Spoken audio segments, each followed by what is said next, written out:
Hi there, it's day 24, Wednesday of your reset, and today we're talking about stress, which of course is such a big issue for everyone in contemporary life. But just in case you've found this video on YouTube and you don't know who I am or what this is all about, there's a link in the video notes below and you can just click on that, jump across to my website, and you can read all about this 31-day detox and reset program, the Paleo Reset 31, which follows the ancestral health model and the primal health model. So let's get into it. Stress, the contemporary life disease. Everyone says it, and with good reason. Stress kills, but few understand how it happens. It's largely to do with the stress hormone. Yeah, it's largely to do with the stress hormone cortisol. Cortisol is a fascinating hormone that works in both powerful and in very gentle ways. Its levels determine how deeply we sleep at night and whether we wake up in the morning feeling well rested and alert, or whether we sort of still feel groggy and half asleep for hours afterwards. It helps regulate our energy levels and our metabolism throughout the day, and because it increases our cognitive function, our heart rate, our blood pressure, and our energy use, it's indispensable in situations that demand our peak performance. And peak performance, that might have meant running away from a predator in Paleolithic times. Today it might be, running to get the gold medal if you're an athlete, or just, it might be having to speak in a public place, because public speaking can be very very stressful for many people. So these are all sort of situations where cortisol helps us be on alert and reach our peak performance. As well, our cortisol levels play a big role in whether we're able to burn fat or whether we're only able to store it, and specifically it impacts upon our belly fat. And we're going to be looking at all of this. The problem is that today the stressful situations that promote cortisol production don't just occur every now and again, but they're pretty constant, and even the normal stressors of life cause the release of cortisol, right? And this creates a state of chronic cortisol. So we're going to look at the interplay between all of these factors and how we can lower and manage our cortisol levels. So let's just we're going to be looking at cortisol and sleep, cortisol and the fight and flight response, chronic cortisol, cortisol, abdominal fat and burnout, cortisol and inflammation, how we can train ourselves to confront stress in a healthy way, and how to relax to lower our cortisol levels. Okay, so number one, cortisol and sleep. Cortisol levels are affected by sunlight and our circadian rhythms, which we're going to be looking at in a few days. Cortisol is higher in the morning, which allows us to wake up feeling energized and ready for the day. And then it gradually decreases throughout the day. So at sunset, when the sun goes down, our low cortisol levels allow melatonin, which is the sleep hormone, to rise. And thus we transition from being awake and alert to feeling tired and sleepy. Now, the interaction between these two hormones, cortisol and melatonin, is essential to prepare our body-brain for a long, deep, and restorative night's sleep. Moving on to cortisol and the fight or flight response. Cortisol plays a key role in the fight or flight response, and this mechanism has evolved to promote survival in a potentially dangerous situation, right? So it increases the functioning of every system in the body, both physical and mental. And it puts us on the alert, making us more attentive and responsive. So in the fight or flight state, we're able to move quickly with strength and with clarity. Fight or flight requires an instant energy blast. And this energy is released through gluconeogenesis, right? Whereby amino acids, which have been ingested, or amino acids which are stored in our lean muscle tissue, they're converted into glucose so that they can enter the bloodstream in an instant. Now, the problem with the fight or flight mechanism in contemporary times is that the threats we face in contemporary life are very different from those experienced by our ancestors. When this physiological reaction evolved, we needed to escape from predators, or we needed a burst of explosive energy to finish the hunt, right?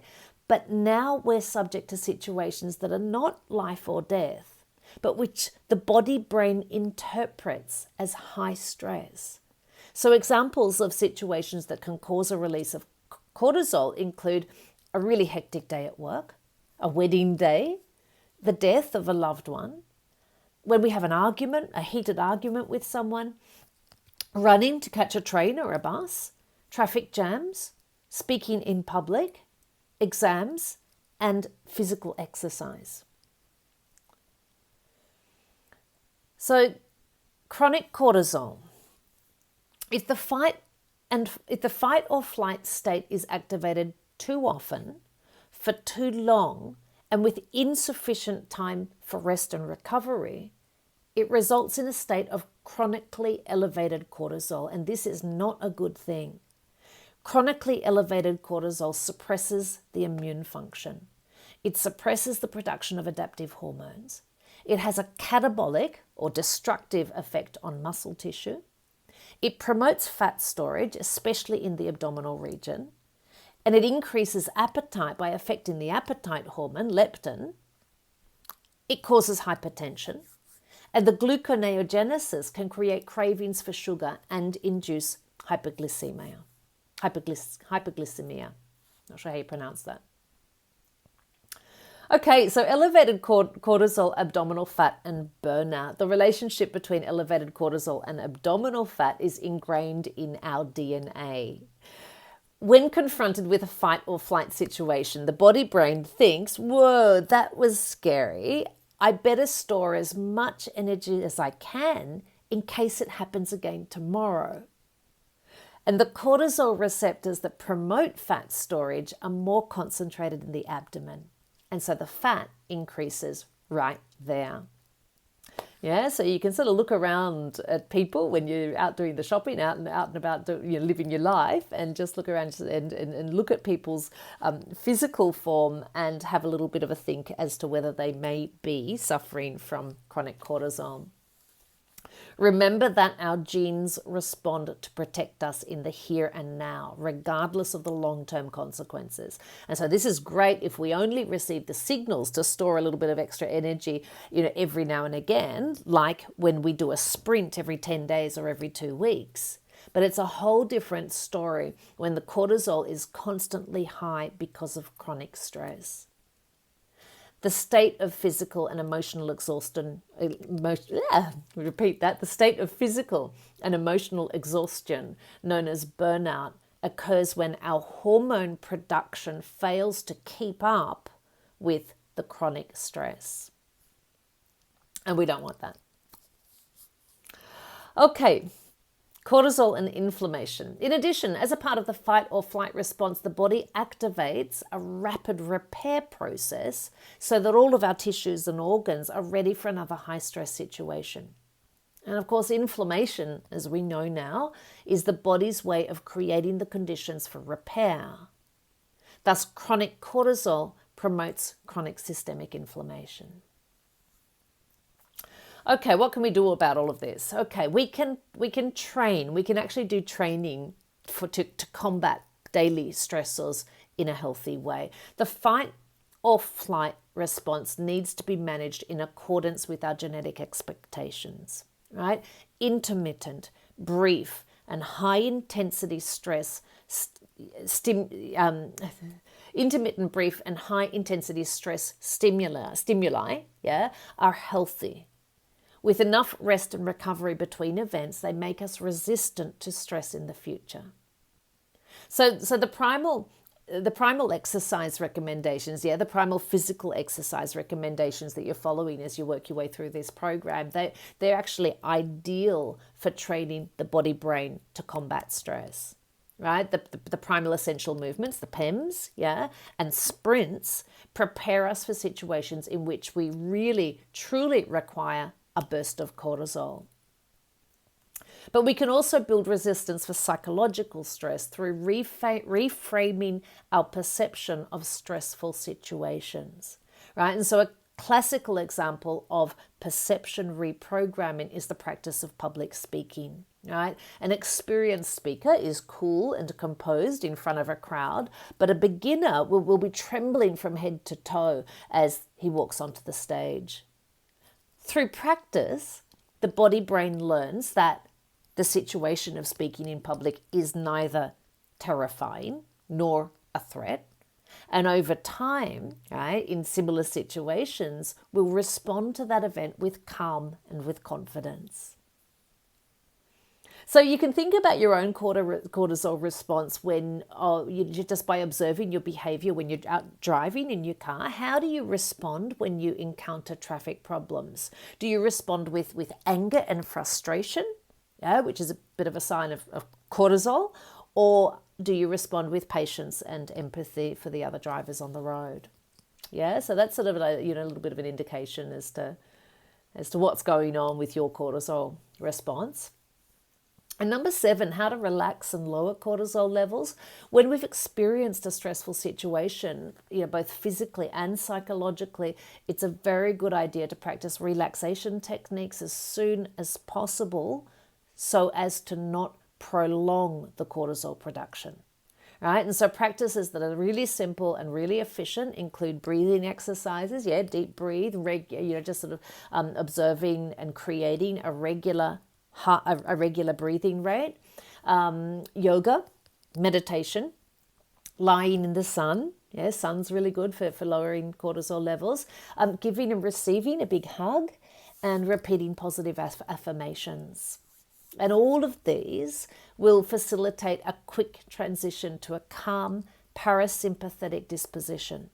But like everything, we learn through repetition, right? So these are techniques that should be practiced often so that they become and continue to be automatic. Integrating relaxation techniques into daily life has long-term overall health benefits. They're indispensable. Cortisol is an important hormone that needs to be protected and respected. So the eat section here is related to all of this because good digestion requires relaxation. So the act of digestion is part of the parasympathetic nervous system, the same system that allows us to rest. Right? So digestion is blocked under stressful conditions. If the sympathetic nervous system is active, we can't digest. So it's really important that we're eating in a relaxed state. Don't wolf down your food, even if it's delicious and fantastic. Just take the time to set the table, make the table pretty. Create a calm and peaceful environment that's dedicated solely to eating. Remove all of the distractions like computers and television and loud music. Refrain from reading newspapers or magazines while eating, and just focus on quiet conversation, or with the company that you're in, or if you're on your own, just enjoy a moment of reflection and really get into sort of like a mindful eating practice where you're really tasting and appreciating the textures and the flavors and the colors of your food. Enjoy your meal, and promote good digestion. Make an effort to slow down the pace of eating. Chew thoroughly to facilitate good digestion and maximum satisfaction.